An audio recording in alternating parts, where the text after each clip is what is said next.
అందరికీ నమస్కారం. ఈ రోజు మనం మన ఫ్యాక్టరీ మరియు యంత్రాలను నిర్వహించడం గురించి చర్చించబోతున్నాం. ఇది ఉత్పత్తులను సజావుగా తరలించడానికి మరియు మరింత సమర్థవంతంగా పనిచేయడానికి మాకు వీలు కల్పిస్తుంది. 500 నుండి 1000 చదరపు అడుగుల విస్తీర్ణంలో రోజుకు 90 కిలోల చిన్న పరిమాణంలో చిక్కీ తయారీ కర్మాగారాన్ని ఏర్పాటు చేయడంపై మేము దృష్టి పెడతాము.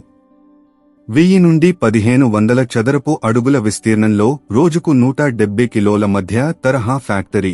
మొదట మనము రా మెటీరియల్ ఎంట్రీ అండ్ స్టోరేజ్తో ప్రారంభిస్తాము.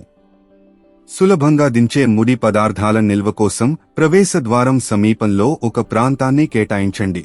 ఆ తరువాత విత్తనాలను కాల్చడానికి యంత్రం ఉంచండి. విత్తనాల పొట్టు తొలగించే యంత్రాన్ని ఉంచండి. అప్పుడు మనం చిక్కీ ప్రాసెస్ మెషిన్ ఏరియా కోసం తగిన స్థల నిర్వహణతో ఈ ప్రాంతాన్ని చేయవచ్చు. దాని పక్కన విత్తనాలను రుబ్బడానికి ఒక గ్రౌండింగ్ ప్రాంతం ఉంది. ఈ ప్రక్రియ తరువాత బెల్లం, వేరుశెనగ విత్తనాలను కలపడానికి యంత్రం మిక్సింగ్ యంత్రాన్ని ఉంచండి. దీని తరువాత రోలింగ్ మరియు కటింగ్ ప్రాంతం ఉండాలి. ఇది శుభ్రమైన ప్రాంతంగా ఉండాలి. తరువాత శీతలీకరణ కన్వేయర్ ఉండాలి. మొదట పూర్తయిన ఉత్పత్తులను బరువు పెట్టడానికి బరువు యంత్రాన్ని కలిగి ఉండాలి. ఆపై చివరకు ప్యాకేజింగ్ యంత్రాన్ని ఉంచాలి.